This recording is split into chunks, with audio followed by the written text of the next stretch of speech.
또 요런 비교를 또 하더라고요. 그러니까 이게 지금 제가 하고 있는 얘기들이 다 제 주장이 아니에요, 여러분. 뉴스공장에서 지금 나오고 있는 얘기들인데 이런 비교도 있었어요. 그러니까 네. 지금 이재명의 1급 체제가 무너지면 오합지졸이 된 민주당이 다음 대권에서 국민의힘에게 좀 불리해진다. 그렇기 때문에 이재명의 1급 체제는 뭐 좀 어려워진다라는 얘기를 하지만 실제로는 김대중 이후 가장 강력해질 것이다. 이런 얘기를 해요. 저는 논리 자체가 그래서 이게 무슨 무슨 얘기지 하고 또 제가 봤어요. 계속 들어봤더니 이런 얘기를 하는 거예요. 그러니까 김대중 대통령이 사형 선고를 받았는데 그때 누군가가 나타나서 그 다음은 나야라고 손을 들고 짜잔 하고 나타나면 그 사람을 사람들이 누가 옹호해 주겠냐. 배신자가 된다. 그래서 이재명의 네. 1급 체제는 계속될 것이다. 이런 자, 얘기를 제가 해요. 그러면 팩트를 말씀드리죠. 공부나 좀 제대로 하고 말씀을 하시죠. 자, 김대중 대통령이 사형 선고를 받은 건요. 네. 1980년입니다. 1980년에 사형 선고 받았어요. 네. 그랬는데 이제 그러면 그 김대중 대통령은 그래서 오게 갇히고 이제 사형수 이제 옷 입고 그러고 있어요. 네. 일단 그랬는데 그러고 나서 김대중 대통령이 이제 감형을 미국이라든가 일본 압력으로 해서 이제 받아가지고 82년도 말에 이제 미국으로 떠나고 해서 85년까지 네. 거기 미국에서 이제 망명 생활을 합니다. 그럼 그 동안에 한국의 민주화 투쟁을 안 했습니까? 한국에 김영삼 대통령이 당장 83년도에 단식 투쟁을 했고요.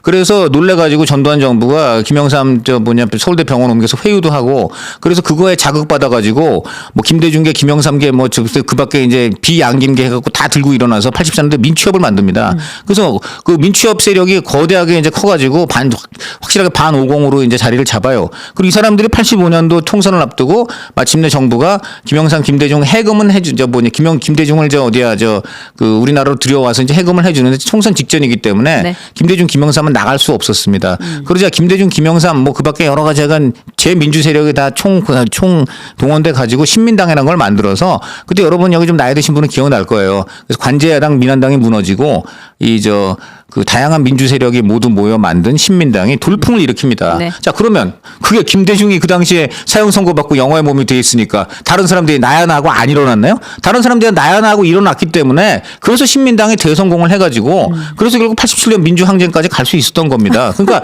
지금 보면 역사 공부도 제대로 안 하고서 무슨 김대중 대통령이 80년에 딱 그럼 사형 선고 받고 네. 김대중 대통령이 언제야? 87년도에 대선 나가고 92년도에 대선 나갈 때까지 아무도 민주당 계열에서 는 나야나하고 나온 사람이 없었다는 겁니까? 우선 이거부터 말이 안 되고요. 그러니까, 네. 자, 둘째로 지금 제가 볼 때는 이 말이 딱 맞아요. 지금 민주당은 어떤 모든 면에서 윤석열 정부와 국민의힘을 침몰시킬 모든 준비와 능력이 돼 있어요. 지금 능력이 돼 있어요. 왜냐하면 돼 지금 있어요? 솔직히 말해서 10몇 프로까지 대통령의 지지율이 떨어진다는 거는 네. 제각제 같으면 정권이 붕괴할 수도 있는 상황이에요. 그렇죠. 자, 네. 그런데도 민주당이 기껏 해봤자 그것보다 몇 포인트 더 높고 이재명 대표 아무리 뭘 해도 30% 30% 이상 지지율이 안 나오고 왜 그렇습니까? 도저히 중도가 지금의 민주당, 지금의 이재명 대표를 지지할 수 없기 때문에 강성 지지층밖에 모일 수 없는 당대표의 장인 겁니다. 그러니까 이분만 나가면 네.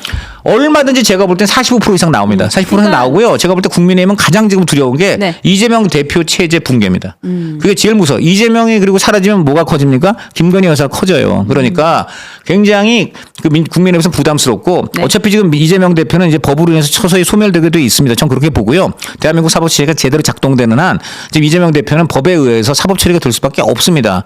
그러지 않고는 대한민국이 법치국가가 아니에요. 네. 자, 그러면 이제 민주당은 뭐가 되느냐? 아주 좋아진 거예요. 저는 이렇게 리스크가 많고 이렇게 외연 확장이 안 돼갖고 아무리 발버둥을 치고 해도 30%대를 절대 벗어나지 못하던 불임이라는 표현 안 되지.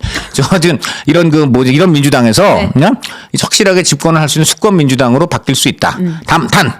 이거에 친명 강성 지지층이 영원히 계속 이재명만 지지할 거라는 그 환상에서 제발 좀 벗어나시고 네. 자, 친명 지지층 제가 분명히 말씀드리는데 걱정 안 하셔도 되는 게 이재명 대표 만약에 정말 사법적으로 몰락하면 이분들 자세 바꿉니다. 왜냐하면 이분들의 목표는 윤석열 대통령에 대한 복수와 증오심이고 정권 교체지 네. 이재명 대표 아니면은 정권 교체 안 되든다는 사람들이 아니에요.